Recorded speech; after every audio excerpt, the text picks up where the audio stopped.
Hello দর্শক, আপনাদের সবাইকে শুভেচ্ছা জানাচ্ছি টাইম এক্সক্লুসিভ অনুষ্ঠানে। আজকে পুরো বিষয়টি আমাদের আলোচনায় থাকবে স্টিমুলাস, সেকেন্ড স্টিমুলাস প্যাকেজ এই বিষয় নিয়ে। এই বিষয়ে আমাদের সাথে দুজন সিপিএ যোগ দেওয়ার কথা আছে, আর যোগ দেবেন আব্দুল ওয়াহিদ চৌধুরী জাকির। আজকে পুরো বিষয়টি আমরা আলোচনা করব। স্টিমুলাস এর সুযোগ সুবিধা কী হতে পারে, এ নিয়ে কী ধরনের বাদানুবাদ চলছে, এটা পাশ হওয়ার সম্ভাবনা অবশ্যই আছে, এবং পাশ হলে কী সুবিধা পাওয়া যাবে, কারা এই সুবিধা নিতে পারবেন, এই বিষয়গুলি আজকে আপনাদেরকে আমরা অবহিত করার চেষ্টা করব। এছাড়া থাকবে নিউজ আপডেট। আমাদের নিউজ আপডেটে আমাদের সাথে আছেন জনাব নাজমুল হাসান, সম্পাদক সাপ্তাহিক পরিচয়। আমাদের সাথে এর আগে আপনাদেরকে বলেছি যারা যোগ দেবেন তাদের মধ্যে আছেন সিপিএ সারওয়ার চৌধুরী, আমাদের সাথে আরমান চৌধুরী, সিপিএ আরমান চৌধুরী যোগ দেওয়ার কথা আছে, আমাদের সাথে আব্দুল ওয়াহিদ চৌধুরী জাকির যোগ দেওয়ার কথা আছে। আমরা পুরো আজকের সাবজেক্টটাই ঠিক করেছি যে এই বিষয়গুলো নিয়ে আলোচনা করার জন্য। আমাদের সাথে ইমিগ্রেশন বিষয়ে আলোচনায় যোগ দেবেন অ্যাটর্নি নাজমুল আলম। একটু পরে আমরা তার সাথেও কথা বলবো। আপনারা কোনো প্রশ্ন থাকলে সেখানে তাকে প্রশ্ন করতে পারবেন। আমরা প্রথমে শুরু করছি জনাব নাজমুল হাসানের কাছ থেকে আজকের দিনের আপডেট নিয়ে। জনাব নাজমুল হাসান, আপনাকে শুভেচ্ছা জানাচ্ছি অনুষ্ঠানে। ধন্যবাদ তাহের, এবং ধন্যবাদ সব প্যানেলিস্ট। আমি আর আপনার ছাড়া কোনো প্যানেলিস্ট এখনো দেখতে পাচ্ছি তারা না। জয়েন করবেন। হ্যাঁ, ওয়েদার অবশ্য বাইরে একটু বৃষ্টি বৃষ্টি, সবাই জি, হয়তো একটু দেরিতে জয়েন করবে। রাইট যাই হোক, রাইট রাইট। আহ ব্যাপারে বলেছেন, আমি সেটার ব্যাপারে বেশ কিছু খবর আছে নতুন, এবং ঘন্টায় ঘন্টায় খবর আসছে অবশ্য। তবে এখনো পর্যন্ত আগে ভাগে বলে রাখি, স্টিমুলাস ব্যাপারে কোনো কিছু চূড়ান্ত হয়নি। আমি বিষয়টা আস্তে আসছি, এবং এখনো সবকিছু প্রস্তাব আকারে ছিল। এবং আজকে মিট ম্যাককনেলের যে প্রস্তাবটা দেওয়ার কথা ছিল, তিনি এটা হোল্ড অফ করে রেখেছেন। এই বিষয়টা আমি পরে আসছি, আগে একটু স্ট্যাটিস্টিক্স গুলো দিই। আজকে নিউ ইয়র্ক সিটিতে মেয়র ব্লাজিও এবং গভর্নর কুমো দুজনেই কিন্তু সাংবাদিক সম্মেলন করেছেন। এবং এবং আপনি জানেন যে মেয়র এবং গভর্নরের ভিতরে সম্পর্ক বেশ কিছুদিন ধরেই একটু বোঝাপড়ার অভাব ছিল। গভর্নর একটু মেয়রের উপরে একটু মোটামুটি অসন্তুষ্ট, বিভিন্ন বিষয়ের উপরে তিনি অসন্তোষ প্রকাশ করেন বেশ প্রকাশ্যে, এবং সেটি এখন হচ্ছে। যাই হোক, মেয়র চেষ্টা করছেন যে কোনো না কোনো ভাবে একটি সমঝোতামূলক পরিবেশ বজায় থাকতে। কিন্তু গভর্নর মেয়রের বিশেষ করে গ্রাফিটি, তারপরে ক্রাউড কন্ট্রোল, কিংবা বিভিন্ন বিষয়ে রেস্টুরেন্টের শৃঙ্খলা এবং মেনটেনেন্স করে, এগুলোর ব্যাপারে গভর্নরের খুব ক্ষোভ মেয়রের উপরে। যাই হোক, আমি সেটা পরে আলোচনা করবো। একটু আগে আমি স্ট্যাটাস গুলো আগে দিয়ে নিই, যেটির জন্য হয়তো অনেকে অপেক্ষা করে, এবং যেটি আমরা কেমন আছি তার একটা মাপকাঠি। নিউ ইয়র্কে আমরা কেমন আছি তার একটি মাপকাঠি, এর মাধ্যমে আমরা বুঝতে পারি। এবং তার সেই জিনিসটা আজকে দেখছি যে নিউ ইয়র্ক সিটির মেয়র যে হিসাবটা দিয়েছেন, সেটি আপনারা জানেন যে মেয়রের হিসাবটা এক সপ্তাহ একদিনের পুরনো থাকে, এবং তার হিসাবগুলো শুধুমাত্র নিউ ইয়র্ক সিটির পাবলিক হাসপাতালগুলো থেকে পাওয়া তথ্যের উপর ভিত্তি করে। এবং সেই অনুযায়ী হসপিটাল অ্যাডমিশন ছিল কোভিড-19 আক্রান্ত হয়ে 69 জন, 69। এর আগের দিন ছিল 66, এবং লিমিট হচ্ছে 200।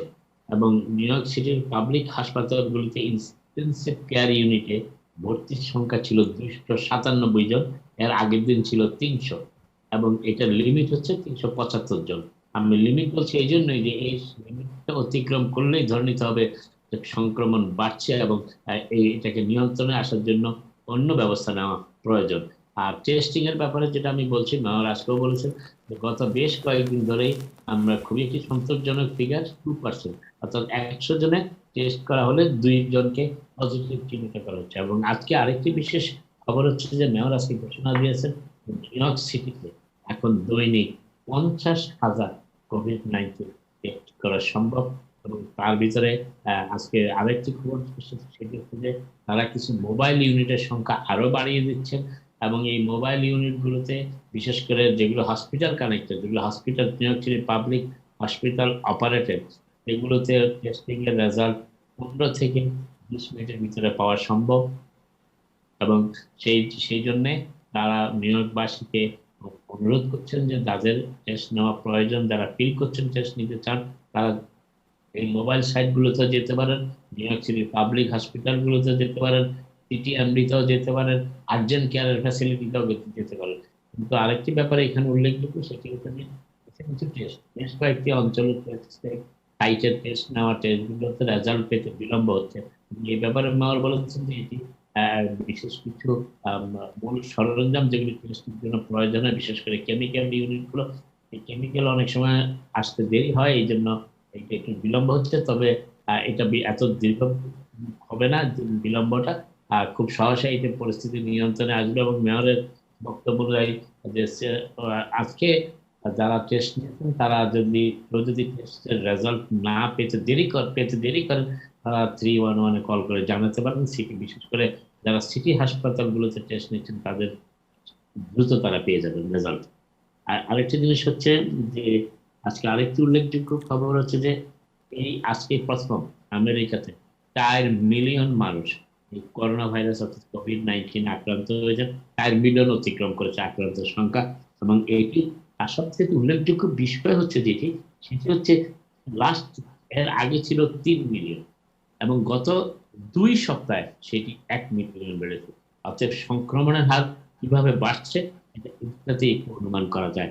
এবং প্রতিদিন যুক্তরাষ্ট্রে এখন 66,000-এরও বেশি মানুষ প্রতিদিন গড়ে আক্রান্ত হচ্ছেন করোনা ভাইরাসে, যেটি খুবই একটি উদ্বেগজনক ফিগার।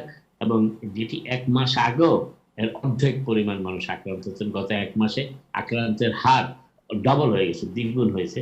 এবং এই মুহূর্তে যুক্তরাষ্ট্রের 39 স্টেটে এই সংক্রমণ বেড়েই চলেছে।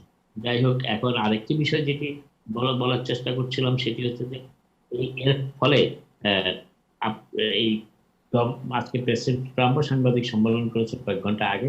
সেখানে আজকে প্রেসিডেন্ট ট্রাম্পের কথায় একটু অন্যরকম সুর ছিল। তিনি আগে যেটা স্বীকার করতে চাইছিলেন না, সেটা তিনি এখন স্বীকার করে নিচ্ছেন অকপটে। তিনি প্রথম স্বীকার করলেন যেটা বেড়ে যাচ্ছে এবং অনেক জায়গায় এই সংক্রমণটা এত বেশি, সেটা খুবই ডেঞ্জারাস লেভেল ওনার মতে। এবং সেই চিন্তা ভাবনা থেকেই উনি নিজে থেকেই নাকি জ্যাকসনভিলে রিপাবলিকান পার্টির কনভেনশনের একটা পর্ব অনুষ্ঠিত হওয়ার কথা ছিল, এটি উনি নিজেই ক্যান্সেল করে দিয়েছেন। আর ফ্লোরিডা থেকে অনুরোধ করা হয়নি, জ্যাকসনভিল শহর থেকে কোনো অনুরোধ করা হয়নি, কিন্তু তিনি নিজেই বিপদের আশঙ্কা করে এটি বাতিল করে দিয়েছেন। এবং তার খুব ইচ্ছা ছিল জ্যাকসনভিল ফ্লোরিডা থেকেই অ্যাকসেপ্টেন্স স্পিচটা তিনি সেখান থেকে দিবেন। তবে তিনি সাংবাদিক সম্মেলনে আজকে বলেছেন তিনি ঠিকই দেবেন, তবে কিভাবে দেবেন এটা তিনি অবশ্য জানাননি। আর আজকে সাংবাদিক সম্মেলনের মূল বিষয়টা ছিল তিনি যেটা বলেছেন, পৃথিবীর যে কোনো দেশের তুলনায় যুক্তরাষ্ট্রের সবথেকে বেশি কোভিড-19 টেস্ট হয়েছে, সেটা 50 মিলিয়নেরও বেশি। এটি উনি বলেছেন যে এর ফলে যুক্তরাষ্ট্রের সংখ্যা বেড়েছে, তবে টেস্টিং এর ব্যাপারে যুক্তরাষ্ট্র কোনোরকম ছাড় দিচ্ছে না, সেটাও তিনি বোঝাতে চেয়েছেন। আর আজকে প্রেসিডেন্টের সাংবাদিক সম্মেলনের মূল বিষয়টি ছিল স্কুল খোলাকে কেন্দ্র করে। এবং তিনি স্কুল খোলার পক্ষে বিভিন্ন যুক্তি দিয়ে বলেছেন যে দীর্ঘদিন স্কুলে ছাত্রছাত্রীরা যেতে না পারলে, বিশেষ করে কিশোর বয়সে, তাদের নানা রকম সমস্যা দেখা দিতে পারে। সেটা মেন্টাল সমস্যা, মানসিক সমস্যা হতে পারে, অন্যান্য ফিজিক্যাল সমস্যা হতে পারে। এবং এই বিষয়টাতে তিনি আরেকটু গুরুত্ব আরোপ করেছেন যে যুক্তরাষ্ট্রের অনেক বাবা মাই তাদের সন্তানদের স্কুলে যাওয়ার উপর নির্ভর করে তাদের চাকরিতে কিভাবে যাবেন, সেই বিষয়টা চিন্তা করে সেই যৌক্তিকতা দেখিয়ে তিনি স্কুল খোলার কথা বলেছেন। যদিও তিনি বলেছেন যে স্কুল খুলতে হবে যে সেন্টার ফর ডিজিজ কন্ট্রোলের যে গাইডলাইন আছে সেটা মেনে, হেলথ ডিস্টেন্সিং যেখানে সম্ভব না সেখানে অবশ্যই মাস্ক। তবে তিনি আবার এও বলেছেন যে স্কুল খোলার চূড়ান্ত সিদ্ধান্ত নেবেন গভর্নররা, গভর্নরদের উপর নির্ভর করে। তবে তিনি আজকে একটি কথা বলেছেন যে নতুন যে স্টিমুলাস প্যাকেজ আসছে, যেটা তিনি একটি দিয়েছেন, সেখানে $103 বিলিয়ন মতন থাকবে স্কুল ফান্ডিং এর জন্য। এবং সেটি তিনি আশা করছেন যে কংগ্রেস সেটি পাস করবে এবং স্কুল খোলার ব্যাপারে সেটি স্কুল খুবই সহায়ক হবে। তবে মুদ্রা কথা হচ্ছে যে স্কুল যাতে খোলা হয় সেই বিষয়টার উপর গুরুত্ব দিচ্ছেন, কারণ স্কুল খোলার উপর অনেক আমেরিকানের চাকুরিতে ফিরে যাওয়ার বিষয়টিও সম্পর্কিত।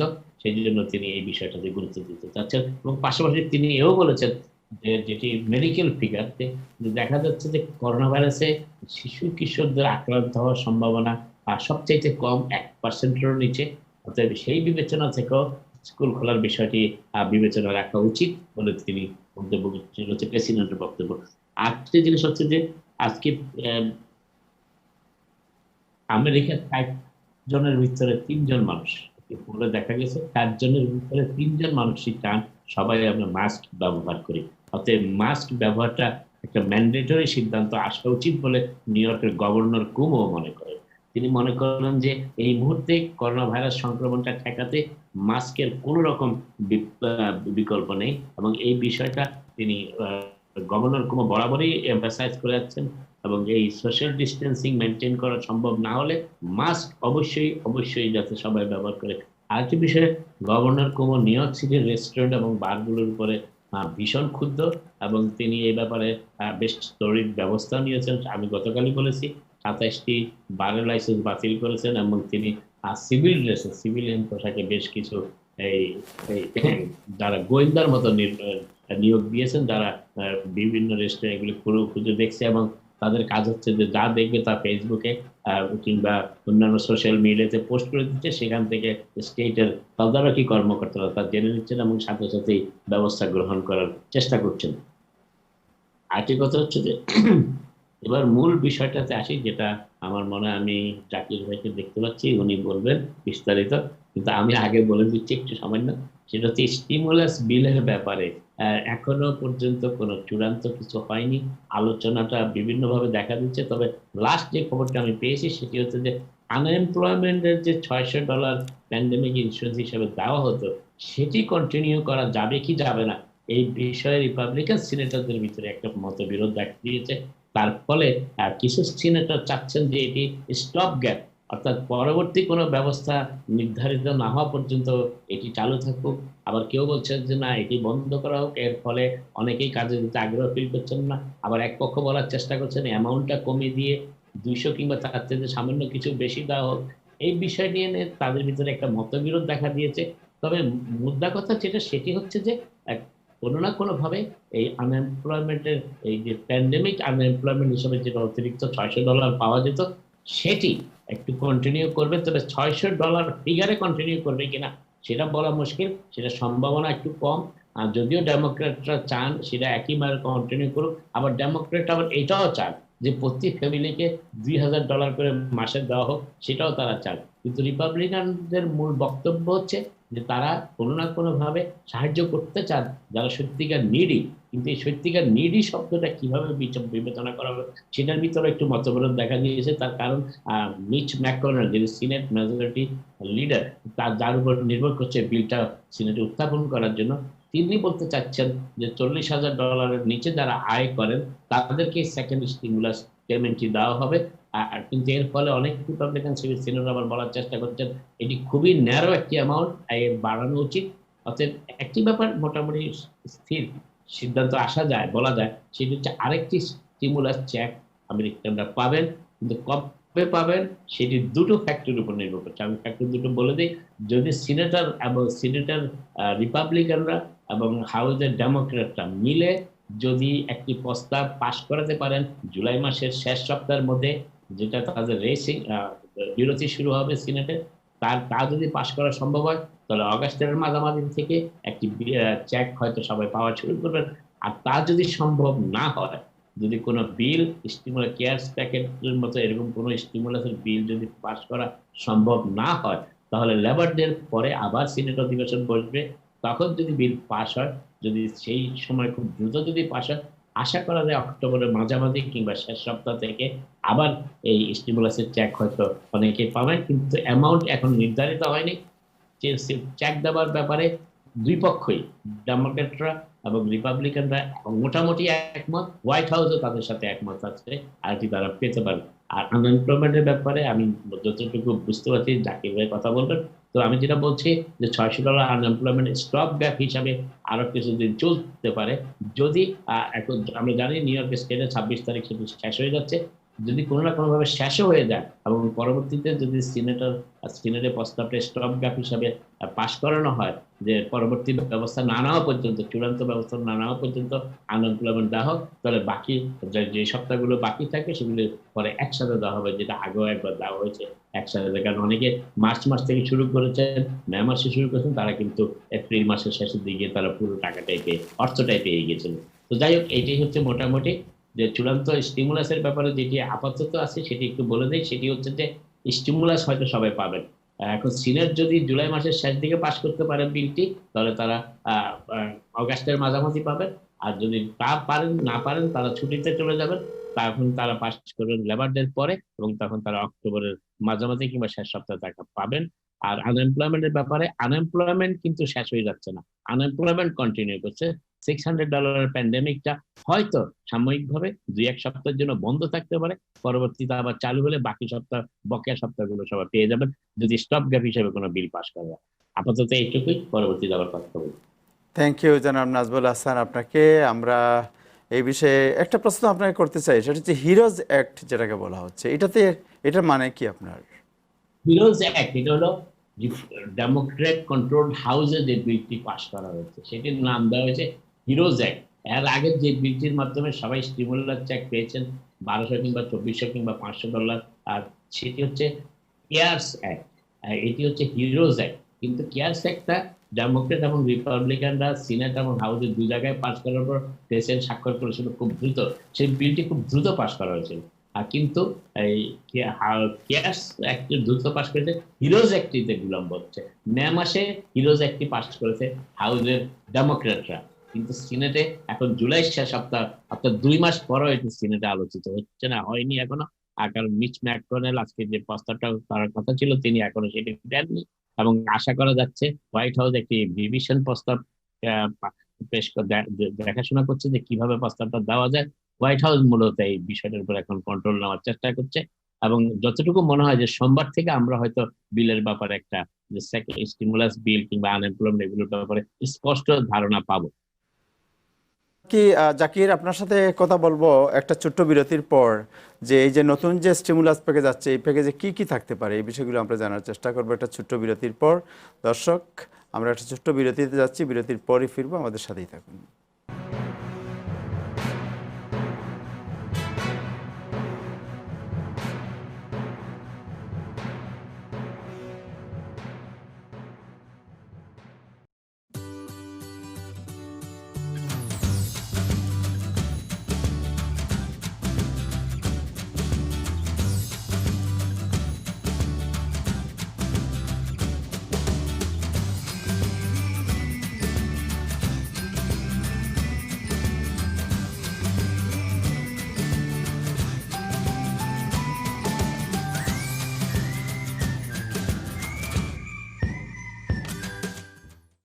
আমাদের শহরকে সুস্থ রাখতে গেলে আমাদের সবাইকে সুস্থ থাকতে হবে। সেজন্য আপনার কোনো ভয় ছাড়া পরিচর্যা এবং সহায়তা খোঁজার অধিকার আছে। সকল নিউ ইয়র্কবাসীর স্বাস্থ্য পরিচর্যা এবং সামাজিক পরিষেবা প্রাপ্ত হতে পারেন অভিবাসন স্থিতি, অর্থ পরিশোধের ক্ষমতা অথবা কর্মসংস্থানের স্থিতি নির্বিশেষে। nyc.government/immigrants গিয়ে আরও জানুন। বিনামূল্যে এবং গোপনীয় অভিবাসন সংক্রান্ত সাহায্যের সংযোগের জন্য অ্যাকশন NYC কে কল করুন 1800-354-0365 নম্বরে। পরিবার নিয়ে সুন্দর পরিবেশে ঐতিহ্যবাহী বাংলাদেশি খাবার উপভোগ করতে আজই চলে আসুন সুলতানস ডাইনে। সুলতানস ডাইনের বিশেষত্ব হচ্ছে কাচ্চি বিরিয়ানি, মোরগ পোলাও সহ সব ধরনের কাবাব। এছাড়াও রয়েছে দক্ষিণ পূর্ব এশিয়ার জনপ্রিয় খাবার দোসা, থালি, চিকেন 65, ললিপপ চিকেন। প্রতি বৃহস্পতিবার রয়েছে বিয়ে বাড়ির ঐতিহ্যবাহী স্পেশাল মেনু, বিয়ে বাড়ির কাচ্চি, রোস্ট পোলাও, জালি কাবাব, শামি কাবাব, বোরহানি, জর্দা ফিরনি সহ মুখরোচক সব খাবার। আমাদের রয়েছে যে কোনো অনুষ্ঠানের জন্য কেটারিং ও ফ্রি ডেলিভারির সুবিধা। রাজার মতো খেতে চাইলে আসুন সুলতানস ডাইনে। সুলতানস ডাইন, 11023 জেমার্ক avenue, Richmond Hill, New York 11418। আর নয় অর জব, মাত্র 4 মাস আমাদের এখানে আইটি প্রশিক্ষণ নিয়েই হয়ে যান একজন আইটি প্রফেশনাল। স্বপ্নের আমেরিকায় আপনার স্বপ্ন পূরণে স্মার্ট টেক দিচ্ছে বছরে $80,000 থেকে $120,000 চাকরির নিশ্চয়তা। পূর্বের কোনো কম্পিউটার বা আইটির অভিজ্ঞতার প্রয়োজন নেই। Smart tech IT solutions, we build your dream job in IT. 7208 Broadway, 2nd floor, Jackson Heights, New York 11372. Phone 917-293-5724.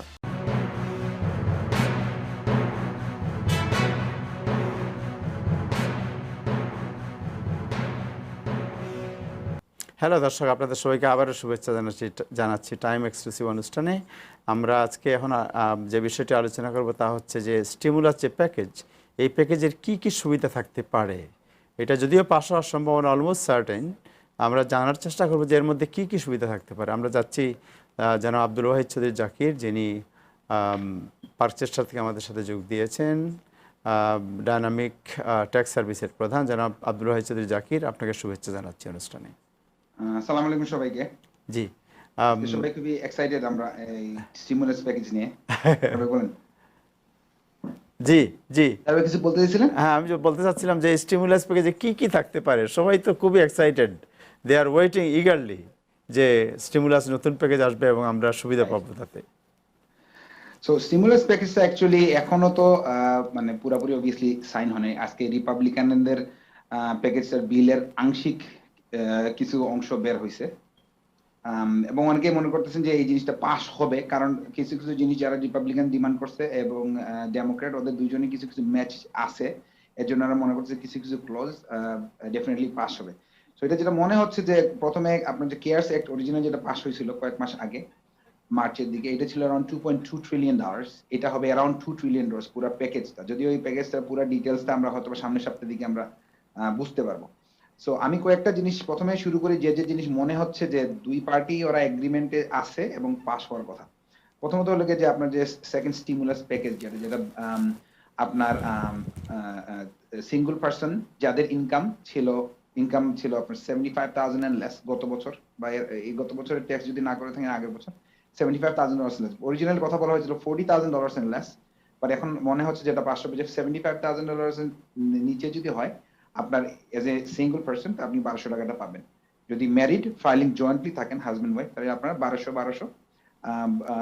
2400 টাকা পাবেন ইফ ইউর ইনকাম ইজ $150,000 এর নিচে।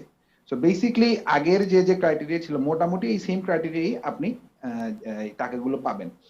বাচ্চারা যারা বেসিক, আপনার যদি বাচ্চা থাকে আন্ডার 16 ইয়ার্স ও আন্ডার 17 ইয়ার্স ওল্ড, ওনারা 500 টাকা করে পাবে।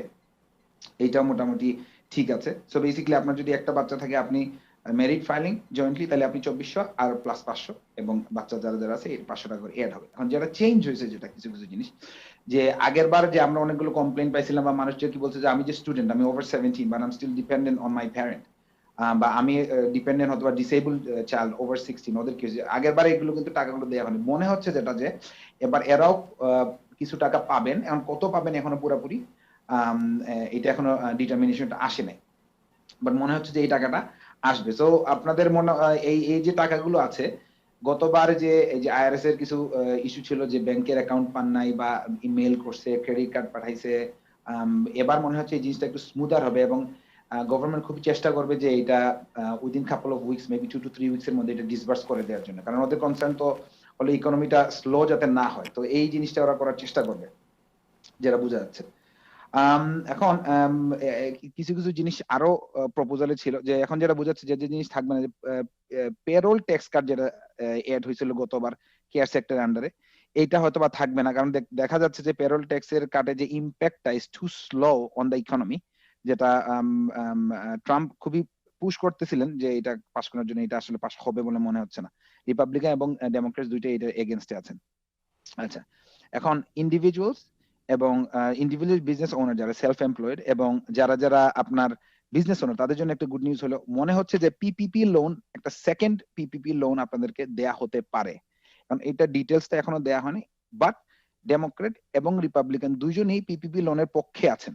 তো এটা কিভাবে হতে পারে, মোস্ট লাইকলি রিপাবলিকানের যে প্যাকেজটা এখান থেকে মনে হচ্ছে যে যাদের loss of income 50% loss of income, মানে 100,000 আপনার রেভিনিউ ছিল, এখন হয়েছে 50,000 টাকা, এদেরকে এই টাকাটা দেয়া হবে। বিকজ অফ কোভিড আপনার ইনকামটা লস হয়ে গেছে। এখন ক্রাইটেরিয়া গুলো এক্স্যাক্টলি কি হবে, কিভাবে হবে, এই জিনিসটা আমরা কিছুদিনের মধ্যে বুঝতে পারবো, হয়তো নেক্সট উইকের মধ্যে আমরা বুঝতে পারবো।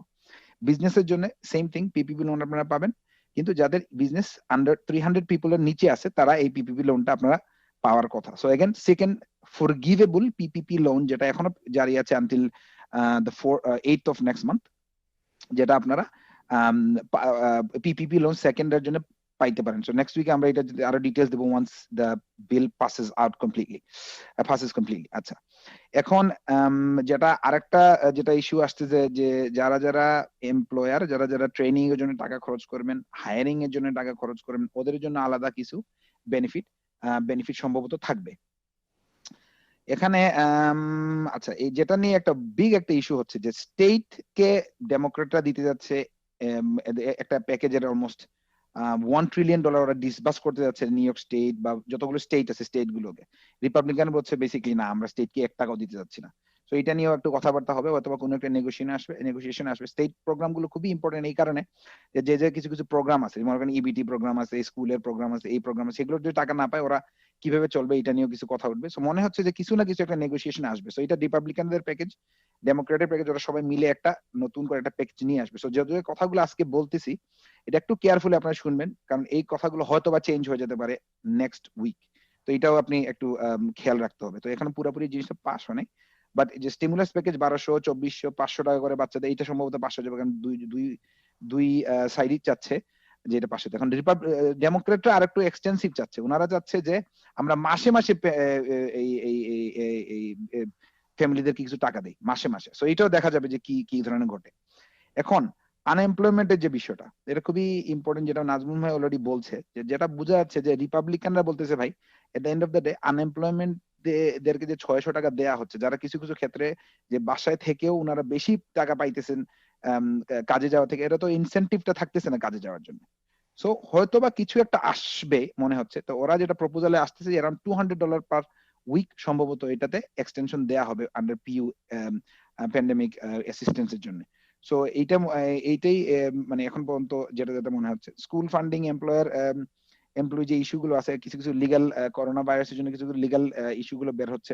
ডেমোক্রেটরা চাচ্ছে প্রোটেকশন দিতে আপনার এমপ্লয়ীদেরকে, স্টুডেন্টদেরকে, আবার মনে করেন রিপাবলিকানের প্রোটেকশন দিতে যাচ্ছে এমপ্লয়ারদেরকে এবং ইনস্টিটিউশনসদেরকে। সো এটা বোঝা যাবে নেক্সট উইক যে এটা কত দূর আসতেছে at the end of the day. But আজকে প্রেসিডেন্ট ট্রাম্প যে সাংবাদিক সম্মেলন করলেন, সেখানে তিনি বললেন যে, নাজমুল ভাই আপনিও একটু শুনবেন, প্রেসিডেন্ট ট্রাম্প যে বললেন যে যারা আমরা এতদিন বিভিন্নভাবে অর্থ দিয়েছি, বাট আমরা এখন দেখব যে স্কুলের স্টুডেন্ট এবং তাদের অভিভাবক যারা তাদের বাচ্চাদের দেখাশোনা করছেন এবং ঘরে পড়াবেন, তাদেরকে টেক কেয়ার করার ব্যাপারটি আমাদের বিবেচনার মধ্যে আছে। এই বিষয়টি কি একটু ব্যাখ্যা করবেন নাজমুল ভাই? একটু ব্যাখ্যা করবেন এই বিষয়টি। ব্যাখ্যাটা প্রেসিডেন্ট বলছে, কিন্তু কোন ডেমোক্রেটিক সিনেটর কিংবা রিপাবলিকান সিনেটর কিংবা রিপাবলিকান হাউসের লিডাররা এই ব্যাপারে এখনো কিছু বলেনি। বিষয়টা যেটা দাঁড়াচ্ছে, আমি যেটা মনে করি যে প্রেসিডেন্টের কি বললো না বললো এটা খুব একটা ইম্পর্টেন্ট হচ্ছে না, কারণ প্রেসিডেন্ট তো পেরোল ট্যাক্স কাট রাখতে চেয়েছিলেন, রিপাবলিকানরা সেটা নাকচ করে দিয়েছেন। এখন এখানে যে বিষয়টা দাঁড়াচ্ছে যেটা খুবই ইম্পর্টেন্ট, সেটা হচ্ছে অনেক সিনেটর কিন্তু রি-ইলেকশনে যাচ্ছেন এই নভেম্বরে। অতএব সেই ক্ষেত্রে তারা প্রত্যেকেই বিবেচনা করবে যে তাদের এলাকায় তার ভূমিকা সিনেটে কিভাবে রিফ্লেক্টেড হচ্ছে, কিভাবে দেখা হচ্ছে। তো সেই জন্যই আমি মনে করি যে যে যে যে ধরনের বিলি পাস হোক, ডেমোক্রেটরা যতটা উদার ব্যবস্থা গ্রহণ করছেন, রিপাবলিকানরা অতটা উদার হবেন না। তবে দুই দলের মাঝখানে এসে এমন একটি প্রস্তাব পাস করানো হবে যেটাতে ডেমোক্রেটরা যা যাচ্ছেন তা পুরোপুরি পাবেন না, আর রিপাবলিকানরা যা বাধা দিতে চাচ্ছেন তাও পুরোপুরি বাধা দিতে পারবেন না। অবস্থাটা এই পর্যায়ে দাঁড়িয়েছে। এবং এতে আমার যেটা মনে হয় যে আপনি যে স্পেসিফিক প্রশ্নটা করছেন যে বাবা মারা যারা স্কুলে থাকবে, প্রেসিডেন্ট ট্রাম্প কিন্তু বাবা মাদের বাচ্চাদের বাসায় রেখে পড়াশোনার ব্যাপারটাতে কোনো রকম আগ্রহ দেখাচ্ছেন না। কিন্তু উনি দেখাচ্ছেন যে সবাইকে স্কুলে পাঠানোর জন্য অর্থ দিচ্ছেন, বাসায় বসে পড়ানোর জন্য বাবা মাকে সাহায্য করবেন, স্কুলের বাচ্চাকেও রাখবেন। এইটা প্রেসিডেন্টের পলিসির ভিতরে নেই।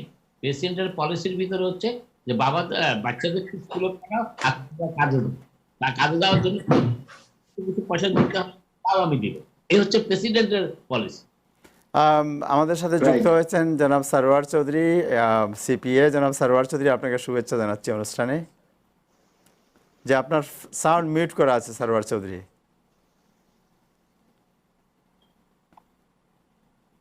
জি, থ্যাংক ইউ, আপনি জয়েন করেছেন। What is the latest? শুভ সন্ধ্যা। লেটেস্ট হচ্ছে লেটেস্ট তো এই তো কদিন আগে তো আমরা মোটামুটি ট্যাক্স সিজনটা পার করলাম। এখন যারা এক্সটেনশন নিয়েছেন তারা সময় নিয়ে ট্যাক্স ফাইল করতে পারবে। আর ইন দ্য মিন টাইম এই যে পিপিপি লোন যারা নিতে আগ্রহী তারা আরো 2 সপ্তাহ মতো সময় আছে, কারণ আজকে হচ্ছে 23 তারিখের মতো, 8 তারিখ শেষ হয়ে যাবে। তবে যারা প্ল্যান প্রোগ্রাম করে নিতে চান তারা 8 তারিখের 4-5 দিন আগে থেকে শুরু করলে ভালো, কারণ অনেক সময় এটা প্রসেস হতে সময় লাগে। সুতরাং তাদের কাছে আমার অনুরোধ, যারা পিপিপি লোন নিতে চান তারা একটু প্ল্যান প্রোগ্রাম করে আপনার প্রফেশনালের সাথে যোগাযোগ করে, কোন ব্যাংকের লোনটা দিচ্ছে তাদের সাথে যোগাযোগ করে এই লোনগুলো নেবেন। আর যে এসবিএ লোন এখনো চলছে, যারা ক্ষুদ্র ব্যবসা, উবার ড্রাইভার আর যাদের কোম্পানি আছে, ব্যবসা আছে, তারা কিন্তু এই এসবিএ লোনের জন্য অ্যাপ্লাই করতে পারেন। তবে যারা এই ব্যাপারে একটু লোনটা ভালোভাবে যাতে হয় সেজন্য যারা জানে এবং যারা এই ধরনের কাজে অভিজ্ঞ তাদের সাথে যোগাযোগ করবেন।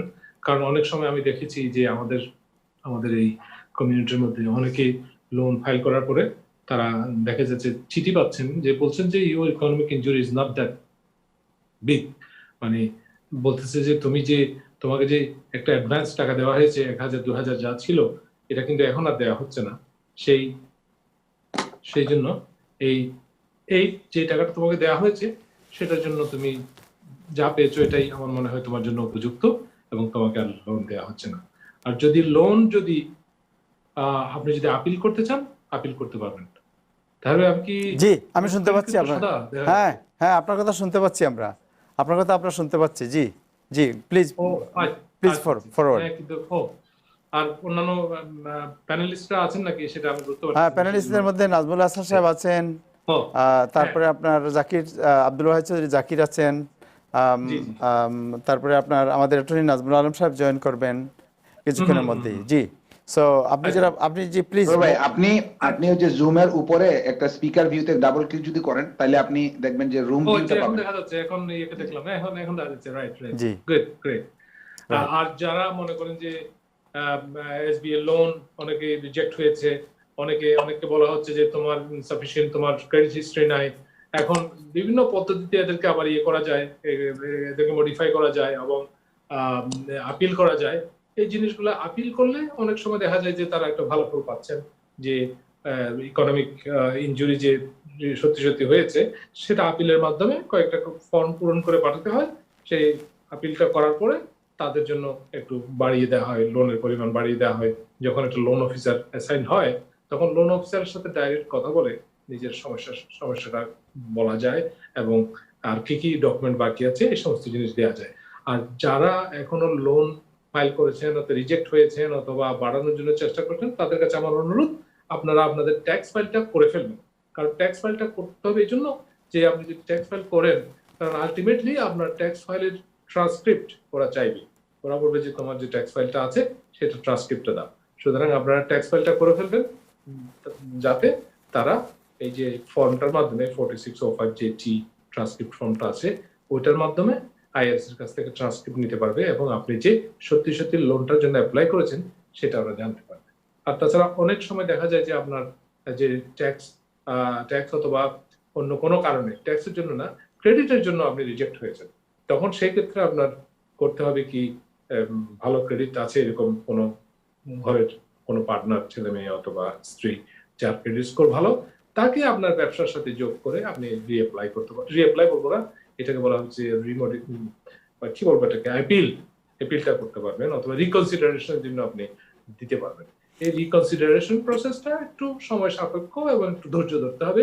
আর যিনি জানেন ভালো রিকনসিডারেশন করার জন্য, এই ধরনের ব্যক্তির কাছে যেতে হবে যে আপনার লোনটা প্রেজেন্ট করতে পারবে ঠিকমতো, আপনার অ্যাপিলটা ওদের কাছে, এসবিআই এর কাছে জানাতে পারবে।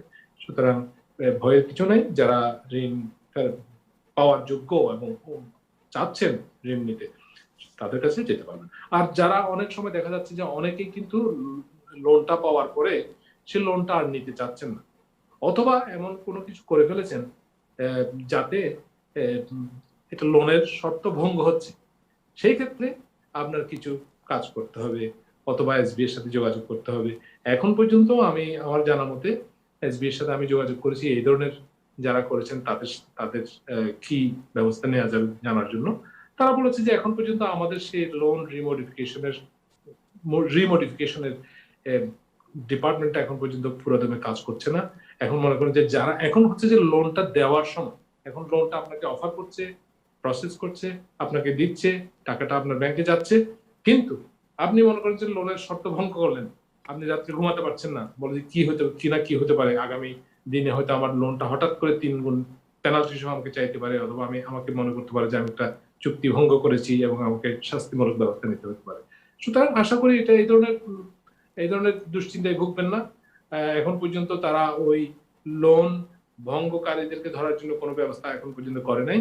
এখন করবে, যদি যাদের একটু বড় লোন আছে তাদের অডিট প্রক্রিয়ার মাধ্যমে তাদেরকে রিভিউ করা হবে এবং জানবে যে কি আছে, তারা কি উপায়ে খরচ করেছে।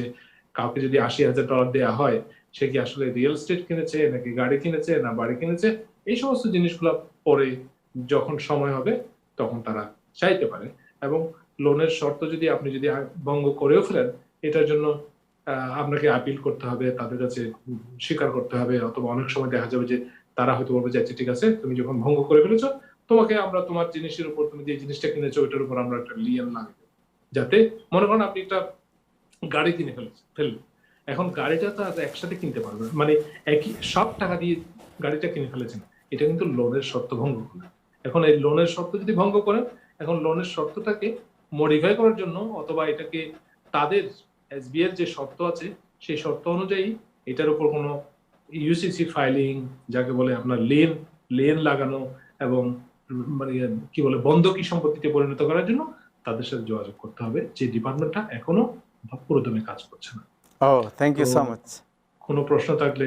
জি, আপনার প্রশ্নে আসছি আমরা আপনার কাছে আবার ফিরে আসছি। আমরা অ্যাটর্নি নাজমুল আলম আমাদের সাথে যুক্ত হয়েছেন। জনাব নাজমুল আলম, আপনাকে শুভেচ্ছা জানাচ্ছি অনুষ্ঠানে। আপনার সাউন্ড মিউট করা আছে, একটু আনমিউট করবেন। আমরা জনাব নাজমুল আলম, আপনাকে ধন্যবাদ অনুষ্ঠানে যোগ দেওয়ার জন্য। আমরা জানতে চাই যে আপনি জানেন যে অনেক টার্মোয়েল হচ্ছে, নতুন শুরু, কোভিড-19, ইমিগ্রেশনের অনেক কিছু বন্ধ খোলা হয়েছে। প্রেসিডেন্ট ট্রাম্প আপনার ইমিগ্রেশনের ভিসা বন্ধ করেছেন, গ্রিন কার্ড ইস্যু বন্ধ করেছেন। কি এখন লেটেস্ট কি হচ্ছে আপনার? ধন্যবাদ আপনাকে তাহের ভাই, এবং সেই সাথে দর্শক শ্রোতা আপনাদের সবাইকে ধন্যবাদ। Immigration is a hot topic. এই 2020-তে কোভিড-19 এর পরে যদি কোনো টপিক আসে আমেরিকাতে, সেটা ইমিগ্রেশন। যে যাই কিছু বলুক না কেন, immigration is the number 1 topic right now এই মুহূর্তে। কারণ এটার দুটো কারণ আছে। একটা হচ্ছে যে আপনার ট্রাম্পের ইলেকশন এই বছর, আপনি জানেন যে ট্রাম্পের তেমন কোনো ইস্যু নাই, একটা ফেইলুর, সে কোভিড-19 ঠিকমতো প্রোটেকশন সে করতে পারে নাই। তো যার জন্য এই ফেইলুরের কারণে নেক্সট স্টেপ যেটা সে নিচ্ছে সেটা হচ্ছে যে আপনার ইমিগ্রেশনটা। তো এই জন্য সে ইমিগ্রেশনটাকে বেসিক্যালি সে একটা পলিটিক্যাল ইস্যু করেছে, not in a good sense. এটা ভালো অর্থে সে এটা করে, সে যেটা করেছে এটা ইন এ ব্যাড সেন্স। এবং ব্যাড সেন্সটা এই হিসেবেই আসতেছে যে উনি চাচ্ছেন যে ওনার যে বেস রিপাবলিকান যারা আছে, যারা কট্টরপন্থী রিপাবলিকান, স্পেশালি যারা সাদা এই দেশে, তাদেরকে উনি চাচ্ছেন যে তাদের ভোটগুলো যেন কোনো মতে মিস না হয়। এবং সেই সাথে উনি ডেমোক্রেটদের মধ্যে একটা ডিভিশন ক্রিয়েট করার চেষ্টা করতেছে এই ইমিগ্রেশন ইস্যু দিয়ে। তো বেসিক্যালি দেখা যায় যে কোভিড-19 এর এই বড় ধরনের বিপর্যয়ের কারণে ডোনাল্ড ট্রাম্প এখন মরিয়া হয়ে উঠেছে এই ইমিগ্রেশনকে পলিটিক্যাল ইস্যু হিসাবে। এই আগামী নভেম্বর পর্যন্ত উনি নিয়ে যাবে, আগামী জানুয়ারি পর্যন্ত উনি এই দেশের প্রেসিডেন্ট। ইলেকশনে পাস করলেও উনি প্রেসিডেন্ট, ফেল করলেও উনি প্রেসিডেন্ট। কাজেই এটার কোনো পরিবর্তন হচ্ছে না। কাজেই ওই জিনিসটা মাথায় রেখেই উনি ইমিগ্রেশনটার উপরে এইভাবে চড়া হয়েছে। আপনি দেখবেন যে কোভিড-19 নিয়ে যতগুলো না এক্সিকিউটিভ অর্ডার এসেছে, আমার তো মনে হয় না কোনো এক্সিকিউটিভ অর্ডার কোভিড-19 সংক্রান্ত আছে। যতগুলো এক্সিকিউটিভ অর্ডার এখন আসতেছে, সমস্ত এক্সিকিউটিভ অর্ডার গুলোই বেসিক্যালি ইমিগ্রেশন সংক্রান্ত। জাস্ট একটু চোখ ফেলে দেখেন যে actually what is his motive. তার মোটিভটা বেসিক্যালি হচ্ছে যে ইমিগ্রেশনকে পুঁজি করে উনি সামনের ইলেকশনে জয়ী হতে চাচ্ছেন। এই ইমিগ্রেশনকে পুঁজি করে জয়ী হতে হলে ওনাকে যে জিনিসটা করতে হচ্ছে সেটা হচ্ছে যে ইমিগ্রেশনটাকে যদি উনি শিথিল করে, এটা ডেমোক্রেটদের পক্ষে যাবে, আর এটাকে যদি কঠিন করে তাহলে এটা রিপাবলিকানদের পক্ষে যাবে। সোজা হিসাব ওনারা করেছেন এবং এই হিসাবের উপরেই ওনারা এগোচ্ছে। এইবার আমি আপনাদেরকে লেটেস্ট ইমিগ্রেশনের নিউজ দিতে চাচ্ছি, যেটাতে আমাদের মনে হয় দর্শক শ্রোতা ওনারা মানে জেনে হয়তো কিছুটা অন্তত হলো খবর পাবেন যে এক্স্যাক্টলি কি হচ্ছে। আমেরিকান এমবাসি যতগুলো ছিল সমস্তগুলো এখন পর্যন্ত বন্ধ আছে, ইনক্লুডিং বাংলাদেশ। বাংলাদেশে আমেরিকান এমবাসির রাজনৈতিক কার্যকলাপ চলছে, কিন্তু ওরা কিন্তু কোনো ধরনের কোনো ভিসা প্রসেসিং করতেছে না, এক্সেপ্ট খুবই ইমার্জেন্সি সরকারি পর্যায়ে কূটনৈতিক পর্যায়ে যে ভিসাগুলো ওগুলো ওরা শুধু ইস্যু করতেছে। কিন্তু ইমিগ্রেন্ট ভিসা কিন্তু বন্ধ আছে, কনসুলেট বন্ধ আছে আমেরিকান এম্বাসি। আমেরিকান অ্যাম্বাসেডর বর্তমানে বাংলাদেশ সরকার এবং বিভিন্ন পুলিশ, আর্মি এবং দুর্গতদের জন্য উনি ত্রাণ বিতরণ করতেছেন, কিন্তু উনার কোনো ক্ষমতা নাই যে কনসুলেট খুলে দেওয়ার জন্য। কনসুলেট খুলে দেওয়ার ক্ষমতা একমাত্র ডোনাল্ড ট্রাম্প এবং তার পররাষ্ট্র দপ্তর, যেটা হচ্ছে ডিপার্টমেন্ট অফ স্টেট। তারা কিন্তু এই মুহূর্তে কোনো ঘোষণা দেয়নি যে বাংলাদেশের কনসুলেট কবে খুলবে। তবে আসার ব্যাপার যেটা, যে এই 200 কনসুলেট এবং এমবিসির মধ্যে প্রথম কনসুলেট যেটা খুলবে সেটা হচ্ছে ইংল্যান্ডে। আগামী 27শে জুলাই ইংল্যান্ডের লন্ডনে ওদের কনসুলেট খুলতেছে। এর পরবর্তীতে দ্বিতীয় কনসুলেট যেটা খুলবে সেটা হচ্ছে আয়ারল্যান্ডে বেলফাস্টে। কাজে লন্ডন প্রথম, বেলফাস্টে আগস্টের 3 তারিখে কনসুলেট খুলবে। তারপরে তারা বলতেছে যে পর্যায়ক্রমে এই কনসুলেট গুলো তারা খুলতে থাকবে। বাংলাদেশের কবে হবে এটা এই মুহূর্তে নিশ্চিত করে বলা সম্ভব নয়। যে পর্যন্ত বাংলাদেশের আমেরিকান এমবিসির কনসুলেট সেকশন যে পর্যন্ত না খুলে ওই পর্যন্ত আপনাদের সবাইকে একটু ধৈর্য ধরতে হবে। হতাশ হবার কিছু নাই। ভালো খবর যেটা আছে সেটা হচ্ছে যে আপনার সিটিজেনশিপটা ওরা খুব দ্রুতভাবে এগোচ্ছে। আপনাদের যারা গ্রিন কার্ড হোল্ডার 5 বছরের অধিক যাদের হয়ে গেছে, বাই অল মিনস আপনারা এই সিটিজেনশিপের দরখাস্ত করেন। ডোনাল্ড ট্রাম্প সবকিছুতেই রেস্ট্রিকশন দিয়েছে, কিন্তু সিটিজেনশিপের ব্যাপারে কিন্তু ওনার কোনো রেস্ট্রিকশন নাই আমরা যেটা দেখতেছি। কারণ গত 1 মাসে প্রায় 1 লাখের উপরে লোকদেরকে তারা সিটিজেনশিপ করিয়েছেন, অর্থাৎ শপথ নিয়েছেন। যারা আগে পাস করে বসেছিল প্যান্ডামিকের টাইমে, তারা এখন নিতে পারেনি ওথ, তাদের না হয়েছে। আগামী 1 সপ্তাহে আরো 10,000 লোককে সিটিজেনের ওথ নেওয়ানো হবে। সিটিজেনের ওথটাই হচ্ছে মেইন, যে ওথ নেওয়ার পরে আপনারা জানেন সবাই সার্টিফিকেট পায়, আপনি এই দেশের সিটিজেন, তখন আপনি পাসপোর্ট করতে পারবেন, ভোটার রেজিস্ট্রেশন করতে পারবেন এবং নভেম্বরে ভোট দিতে পারবেন। সমস্যা যেটা হলো সেটা হচ্ছে যে সবাই ভাবতেছে যে ইমিগ্রেশনের স্থবির অবস্থা, কাজে আমাদের সিটিজেনশিপের কি হবে। না না, সিটিজেনশিপ বরঞ্চ আরো দ্রুত গতিতে চলছে। পরিসংখ্যানে দেখা গেছে যে 2019 মানে গত বছরে ওরা 8,33,000 লোককে ওরা সিটিজেনশিপ গ্র্যান্ট করেছে। Is a huge number. মানে হিস্ট্রিতে গত 10-15 বছরে এত সংখ্যক লোক কখনো সিটিজেন হয়নি। কাজে ডোনাল্ড ট্রাম্পের সময়ে আমি মনে করি যে অন্যান্য বিষয় একটু কঠিন হলেও সিটিজেনশিপের ব্যাপারটা এখনো অনেক ওপেন আছে। যারা আপনারা সিটিজেন হওয়ার জন্য একবার পরীক্ষা দিয়ে ফেল করেছেন, দ্বিতীয়বার পরীক্ষা দেন। একবার দরখাস্ত করে আপনারা ব্যর্থ হয়েছেন, দ্বিতীয়বার করেন। অনেকেই আবার আপনারা ওই বাংলা বলতে পারেন কিন্তু ইংলিশ পারেন না, তারাও কিন্তু একটা বিশেষ প্রক্রিয়ার মাধ্যমে সিটিজেন হতে পারেন। আমার মূল কথা হচ্ছে যাদের সিটিজেন হবার সুযোগ আছে, আপনারা বাই অল মিনস আপনারা দরখাস্ত করেন, একবার না হলে দ্বিতীয়বার, দ্বিতীয়বার না হলে তৃতীয়বার, বাট কিপ কন্টিনিউ ট্রাইং ইট, ইনশাল্লাহ এটা হয়ে যাবে। এই হলো সুখবর। অন্যদিকে রেস্ট্রিকশন যেটা এসেছে সেটা হচ্ছে যে আপনি জানেন যে গ্রিন কার্ডের আবেদন জমা নেওয়া হচ্ছে, কিন্তু গ্রিন কার্ডের আবেদনগুলো কিন্তু প্রসেস করে ইন্টারভিউ পর্যন্ত যাচ্ছে না, কারণ ওরা এই মুহূর্তে কোনো গ্রিন কার্ড ইস্যু করবে না। দ্বিতীয়ত যেটা হচ্ছে সেটা হচ্ছে যে H1B, H2B, L1, J1 এই ভিসাগুলো সম্পূর্ণরূপে বন্ধ রয়েছে আগামী ডিসেম্বরের 31 তারিখ পর্যন্ত। আমার মনে হয় না যে ট্রাম্প 31-এর আগে এটা খোলার অথবা এই ভিসাগুলো ইস্যু করার জন্য কোন রকমের কোন সুযোগ উনি দিবেন। কাজেই এটা উনি রেস্ট্রিকশন দিয়ে রেখেছেন। আর আরেকটা জিনিস যেটা আমি আপনাদেরকে বলতে চাই সেটা হচ্ছে যে অনেকেই মনে করেন যে এই প্যান্ডামিকের টাইমে ইমিগ্রেশন থেমে আছে। অ্যাকচুয়ালি প্যান্ডামিকের টাইমে ইমিগ্রেশন থেমে নাই। ইমিগ্রেশন বরঞ্চ আগের চেয়ে অনেক দ্রুত গতিতে এগোচ্ছে পুরোনো কেসগুলো নিয়ে। আপনারা যারা ভাই বোনের দরখাস্ত করেছিলেন তাদের কেসগুলো কিন্তু এরা পর্যালোচনা করছে। প্রচুর আর ফি আসতেছে, রিকোয়েস্ট ফর ফার্দার এভিডেন্স, নতুন করে বার্থ সার্টিফিকেট, ডিএনএ, আরো অনেক কাগজপত্র তারা চাচ্ছে। এই ব্যাপারে আপনারা সতর্ক থাকবেন, কারণ ওনারা যেরকম এই কাগজপত্রগুলো চাচ্ছে, আবার কাগজপত্রগুলো প্রাপ্তির পরেও অনেক খবর আসতেছে যে অনেকের গুলো কিন্তু আবার ডিনাই হচ্ছে। কারণ আপনারা যদি ভুল করেন এই কাগজগুলো জমা দিতে, তাহলে কিন্তু ওরা ডিনাই করবে। কারণ এই কাগজগুলো যদি ওরা ডিনাই করে তাহলে কিন্তু ওদের গ্রিন কার্ডের সংখ্যা কমে যাচ্ছে। আপনাকে বুঝতে হবে যে এটার পিছনে কি মেকানিজমটা অ্যাকচুয়ালি কাজ করতেছে। কাজে বাই অল মিনস আপনারা 8-10 বছর যাবত ওয়েট করতেছেন ভাই বোন আনার জন্য, সেইখানে যদি ভুল কাগজ, ভুল তথ্যের জন্য তাদের এই ভিসাগুলো বাদ হয়ে যায়, এইটার বিপদটা কিন্তু আপনাদেরকেই সহ্য করতে হবে, ডোনাল্ড ট্রাম্পের কিছু হবে না। তো সেই জন্য আমি আপনাদেরকে বলবো যে এখন কিন্তু ডিনাইয়ের পরিমাণ বেড়ে গেছে। কারণ ডিনাইটা ওরা এই জন্য করতেছে যে ডিনাই করার পরে ওরা একটা মোশন করার সুযোগ দেয়, নতুবা আপিল করার সুযোগ দেয়। আপনারা জানেন যে ইমিগ্রেশনের ফি অত্যন্ত বেশি, মোশন করতে গেলে প্রচুর টাকা লাগে, আপিল করতে গেলে প্রচুর খরচ হয়। সেই সাথে আপনারা অনেকেই জানেন যে ওয়েভার করা যায়, সেই ওয়েভারের ফির পরিমাণও প্রচুর। কাজে যাতে এই কেসগুলো প্রথম ধাক্কায় যাতে ডিনাই না হয়, যাতে আবেদনগুলো নাকচ না হয়, সেই ব্যবস্থা করুন। তার চেয়ে আপনারা যেটা করবেন সেটা হচ্ছে কি, যে যখনই এই কাগজগুলো পান ভালো করে পড়ে দেখবেন যে এগুলোর মধ্যে ওরা কি চেয়েছে, যে এতে ডিনাই হওয়ার কোনো সম্ভাবনা আছে কিনা। ডিএনএ চায় অনেক সময়, সে ডিএনএ এখন আমেরিকাতে দেওয়াগুলো বাংলাদেশে দেওয়া সম্ভব হচ্ছে না, কারণ আমেরিকান এমবাসি বন্ধ আছে। কাজে এগুলো অনেক খুঁটিনাটি বিষয় আছে যেগুলো আপনাদেরকে সতর্কতার সাথে এগোতে হবে। সর্বশেষ আমি যেটা আপনাদেরকে বলতে চাই সেটা হচ্ছে যে ইমিগ্রেশনের বর্তমানে যে সমস্যা চলছে, আলহামদুলিল্লাহ ইমিগ্রেশনে কিন্তু কিছু ভালো দিকও আছে।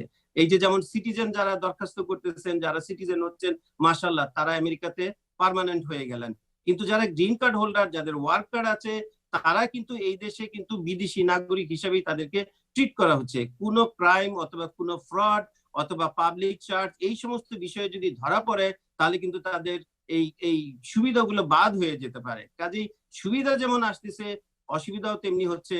এখন কিন্তু আগের মতো সেই নিশ্চিন্তে থাকার সময় নাই। আপনাদেরকে অবশ্যই আপনাদের যে কেসগুলো আছে এই ব্যাপারে যথাযথ ব্যবস্থা নিতে হবে।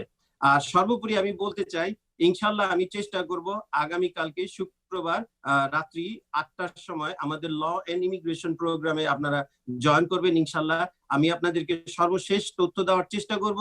সেই সাথে আপনাদের যে কোনো ধরনের প্রশ্ন যদি থাকে ইমিগ্রেশন এবং আইন সংক্রান্ত এবং ইমিগ্রেশন সংক্রান্ত যে কোনো ধরনের প্রশ্ন থাকলে আপনারা প্রশ্নগুলো পাঠিয়ে দিবেন।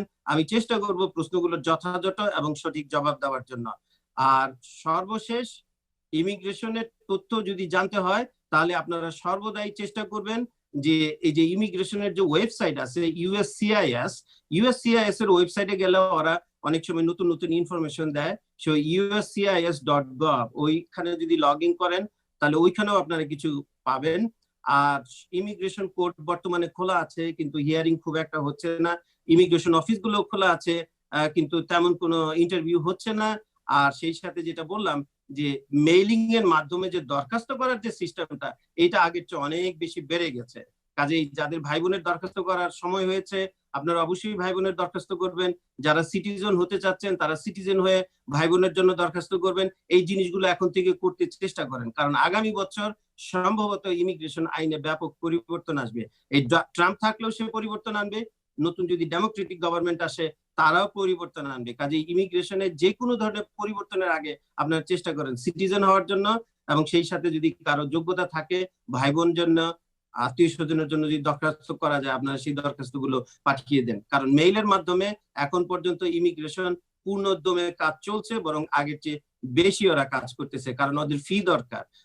এটার মাধ্যমে তারা তাদের ডিপার্টমেন্টকে চালু রাখতে চাচ্ছে। আপনাদের সবাইকে ধন্যবাদ। আশা করি ইনশাআল্লাহ আগামী কালকে শুক্রবার ল এন্ড ইমিগ্রেশন অনুষ্ঠানে আপনাদের সাথে আবার দেখা হবে। Thank you so much. Thank you. ভালো থাকুন। থ্যাংক ইউ জনাব নাজমুল আলম, আপনাকে থ্যাংক ইউ সো মাচ।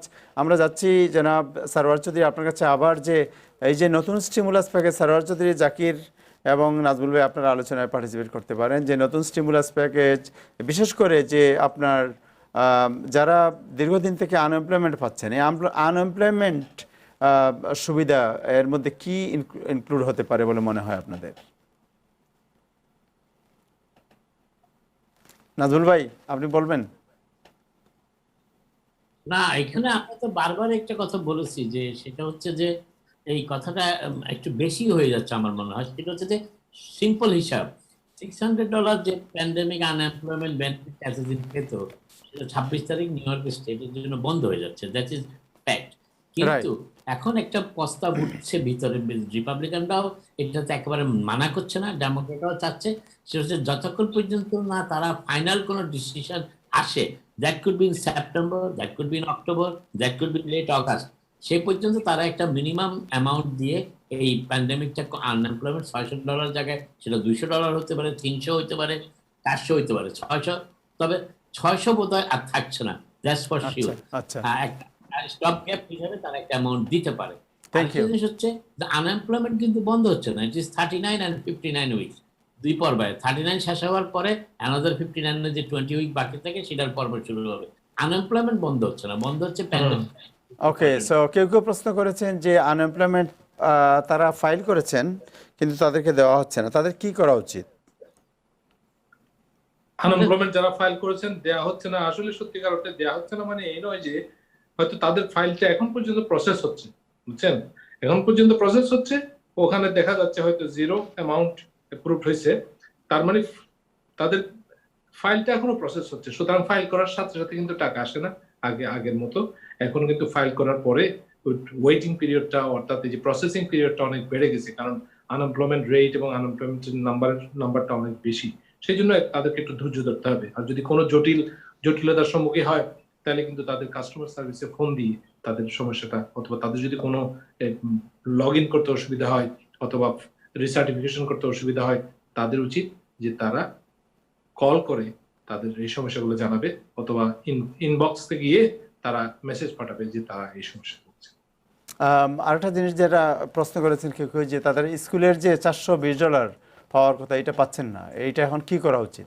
পেয়ে গেছেন তাহের, অনেকেই এটা পেয়ে গেছেন, আমি জানি বেনিফিট কার্ড হিসেবে আসছে। যারা পাচ্ছে না হয়তো স্কুলে তাদের যে অ্যাড্রেস আছে স্কুলের কিংবা board of education, that is not correct, তারা সেটা 311 কল করতে পারেন, স্কুল ডিস্ট্রিক্টে গিয়েও কথা বলতে পারেন। তার ভাই আমি এটা সম্বন্ধে একটু বলি আপনাকে। বেসিক্যালি এটা 3 ধরনের ইস্যু আছে। যারা ইবিটি পাইতেছেন ওদেরকে যে ইবিটি কার্ডের মধ্যে $420 করে দিচ্ছে। তো ওইটা আপনার যখন কার্ড নাম্বারটা আপনাদেরকে বলে ফোনে দেওয়ার জন্য, তখন আপনি ওই নাম্বারটা দিতে অ্যাকচুয়ালি বলতেছে।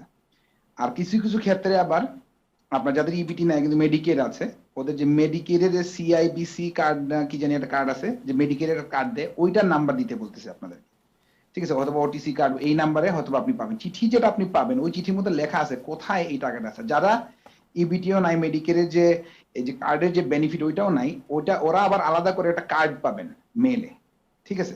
তো এই 3 ধরনের ক্ষেত্রে, তো আপনার যদি কার্ডের কথা বলি, এটা কিন্তু ক্রেডিট কার্ড না, হয়তো I think everybody is missing that point. তো ওইখানে ওই কার্ডের নাম্বারগুলো আপনাকে দিতে হবে। ও থ্যাংক ইউ। আর আরেকজন জানতে চাচ্ছেন যে আমার নিউজ স্ট্যান্ড আছে কিন্তু 1099 এবং পেরোল নাই, আমি কি কোনো লোন পাবো? আচ্ছা, হ্যাঁ অবশ্যই, এটা লোনের জন্য তার যে ব্যবসাটা আছে সেটাই যথেষ্ট। ব্যবসাতে যে সেল হচ্ছে, মালপত্র বিক্রি হচ্ছে, সেটাই যথেষ্ট। সুতরাং সারা বছরের কি পরিমাণ মালামাল বিক্রি হলো এবং তার কি পরিমাণ ওই মালগুলোর দাম কিরকম ছিল, এটার উপর নির্ভর করে তার ইয়েটা হবে, কখন ব্যবসাটা শুরু হয়েছে, কখন থেকে সেই ব্যবসার পরিচালনার দায়িত্বে আছেন, এই সমস্ত তথ্যগুলো দিয়ে যদি ফাইল করা হয় তাহলে লোন অবশ্যই হবে। জাকির কিছু অ্যাড করবেন এর সাথে? সো বেসিক্যালি আপনি যদি এখন ফ্রুট ভেন্ডার, অনেকেই তো আসলে বিভিন্নভাবে কাজ করেন। কেউ আসলে ফ্রুট ভেন্ডারের বিজনেস একজন অন করে, উনি লিস্ট নিয়ে আরেকজন রেখে দেয় এবং উনি 1099 হয়তো বা পায়। সো ওই ক্ষেত্রে 1099 যদি আপনি এআইডিএলও অ্যাপ্লাই করতে পারবেন, পিপিপিও আপনি অ্যাপ্লাই করতে পারেন। সো বেসিক্যালি আপনি যদি উবার ড্রাইভারে যেভাবে অ্যাপ্লাই করবে আপনি ওইভাবে অ্যাপ্লাই করবেন। সো পিপিপির ক্ষেত্রে আপনি এটাকে যদি $10,000 পান, divided that by 12 times that by 2.5, এটা পিপিপি। আর এআইডিএল বেসিক্যালি আপনার যে ইয়ারলি ওটা 50% ইউজুয়ালি করে দেন। দুইটা দিয়ে আপনি অ্যাপ্লাই করে টাকাটা পাওয়ার কথা। বাট জাস্ট বি কেয়ারফুল, যে ইআইডিএল এবং পিপিপি একসাথে আবার সেম পারপাস ইউজ করা যায় না। বাট ওই ক্ষেত্রে আপনি চিন্তা করতে হবে, পিপিপিও যদি পান, আবার আনএমপ্লয়মেন্টও যদি নিচ্ছেন, আর তখন আবার যদি একসাথে আপনি মানে অডিট হয়, তখন কিন্তু আপনি হয়তো আনসার দিতে হতে পারে। সো এটা একটু চিন্তা করতে হবে। ইআইডিএল এর হিসাবটা কি 50% of the yearly gross income around that দিচ্ছে। তো ওইটা কয়েকটা জিনিস ডিপেন্ড করে আসলে, এটা আপনার ক্রেডিট রেটিং এর উপরে ডিপেন্ড করবে। তাদের কি হবে? আবার বলেন, যারা সেলফ এমপ্লয়েড তাদের কি হবে? তো যারা সেলফ এমপ্লয়েড, তো ওরা তো মনে করেন যে যদি সেলফ এমপ্লয়েড মনে করেন উবার ড্রাইভার আছেন, যাই, তো ওনার যদি $100,000 ওনার যদি রেভিনিউ হয়, কালেকশনটা হয় রেভিনিউ, আমরা নেট হলো কি আপনার পিপিপি এর জন্য, আর যে গ্রস যে রেভিনিউর উপরে সাধারণত ওরা ইআইডিএলটা দিয়ে থাকে আর কি। ইআইডিএলটা রেভিনিউর 50%। জি জি, usually around that price, but then there is other metrics that they calculate. ইআইডিএল এর সাথে তো ক্রেডিট স্কোরের একটা ব্যাপার জড়িত। জি, তো ইআইডিএল জি জি জি, সো স্কোরটা দেখে তাদের মিনিমাম একটা নাম্বার আছে, হয়তো 570 না কত ছিল, ওটা থেকে অনেক সময় ওটা থেকে কমে গেলে তারা বলে যে তোমার ক্রেডিট স্কোর তো ভালো না, তুমি একটু বাড়ানোর চেষ্টা করো, এটাকে ইয়ে করা যায়। মিনিমাম অ্যাকসেপ্টেন্স স্কোরটা জেনারেলি মানে বলপার্ক ফিগার আমার মনে হয় 570 এরকম। ওকে,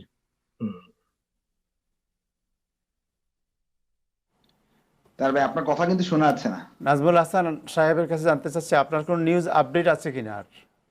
আপনার তেমন কোনো আপডেট নাই এই মুহূর্তে, আপডেট একটাই, অনেকদিন পর সরোয়ারকে দেখা গেল। আচ্ছা সারোয়ার ভাই আপনি কি কমিউনিটি ভাই আপনার কাছে আপডেট থাকার কথা। স্টিমুলাসের চেক অনেকেই বলছেন যে আগস্ট মাসে স্টিমুলাসের চেক আসবে, কারণ বাংলাদেশ এবং সরোয়ার এখানে ছিল না আমি যখন বলছি এটা। যদি সিনেট এবং হাউস কম্প্রোমাইজ করে বিল জুলাই মাসের 30 তারিখ ভিতরে পাস করতে পারে তাহলে তারা বিলটা রাখতে পাবে, আর যদি না পারে সিনেটের অধ্যক্ষ স্থগিত হয়ে যাবে, ওরা লেবার পরে জয়েন করবে, তখন অক্টোবরে পাবে। তবে চেষ্টা করবে যে কোন এই অগাস্টে দিয়ে দেওয়ার জন্য, কারণ এটা তার ইলেকশনের সময় সেটা ইউজ করতে। Thank you. আমার মনে হয় যে আমাদের আজকের জাকির আপনি কিছু অ্যাড করতে চান? এবারে আমি দুই একটা কোশ্চেন দেখতেছি এখানে হাউস রিলিফ সম্বন্ধে। হাউস রিলিফ আসলে আমরা কয়েকবারই বলছি। সো আপনি যদি এই যে ওয়েবসাইটে যেতে পারেন, নিউ ইয়র্ক nyc.gov এ এটা এক্সপ্লেইন করা আছে, একটা ভিডিও আছে এখানে খুব ইজিলি এটা এক্সপ্লেইন করে। But basically the change is যদি আপনার যদি 1000 টাকা আপনার যদি রোজি থাকে, আপনার যদি রেন্ট থাকে 300 টাকা পার মাসে, আমি অবভিয়াসলি নিউ ইয়র্কে এটা না, বাট আমি শুধু এক্সপ্লেইনের জন্য 300 টাকা যদি মাসে থাকে তাহলে 30% বার্ডেন আপনার আছে। এখন হঠাৎ করে আপনার ইনকাম কমে হয়ে গেল আপনার মনে করেন 600 টাকা, তখন আপনার রেন্ট যদি থাকে 300 টাকা তাহলে আপনার বার্ডেন হয়ে গেছে 50%. So basically the government will pay you the difference of that 15% to put the burden within 30%. So এইটা হলো কি আপনার the rules আর কি। তো অনেক মানুষ হয়তো কনফিউজ হয়ে যাচ্ছেন, অনেকে আবার মনে করতেছেন যে সারা টাকাটা পেয়ে যাবেন। সো এই ক্ষেত্রে হবে না। মেইন ইম্পর্টেন্ট জিনিস হলো কি আপনার কিন্তু দেখাইতে হবে যে আপনার you had an economic loss in your income obviously. তো অনেক মানুষ যারা আনএমপ্লয়মেন্ট পাচ্ছেন, পিইউএ পাচ্ছেন, তাদের তো ইনকাম লস হচ্ছে না। তো ওই ক্ষেত্রে কিন্তু আপনারা এলাউবল হবেন না এই ক্ষেত্রে। তো এটা আপনারা একটু বুঝে তারপর অ্যাপ্লাই করতে হবে, নাহলে আসলে অ্যাপ্লাই করে আপনারা বেসিক্যালি রিজেকশন পাবেন। থ্যাংক ইউ সো মাচ জনাব আব্দুল। আর কিছু অ্যাড করবেন প্যানেলিস্টদের কেউ? ওকে, আমার মনে হয় আর তেমন কিছু নেই আমাদের আজকের ডিসকাশনে। আমি কৃতজ্ঞতা জানাচ্ছি নাজমুল হাসান আপনার কাছে, আমি কৃতজ্ঞতা জানাচ্ছি জনাব সারওয়ার চৌধুরী আপনাকে, এবং আব্দুল ওয়াহেদ চৌধুরী জাকির আপনাকে, এবং অ্যাটর্নি নাজমুল আলম আপনাকেও কৃতজ্ঞতা জানাচ্ছি। দর্শক, আজকে এ পর্যন্তই। আগামীকাল আবার দেখা হবে। সবাই ভালো থাকবেন। খুদা হাফেজ।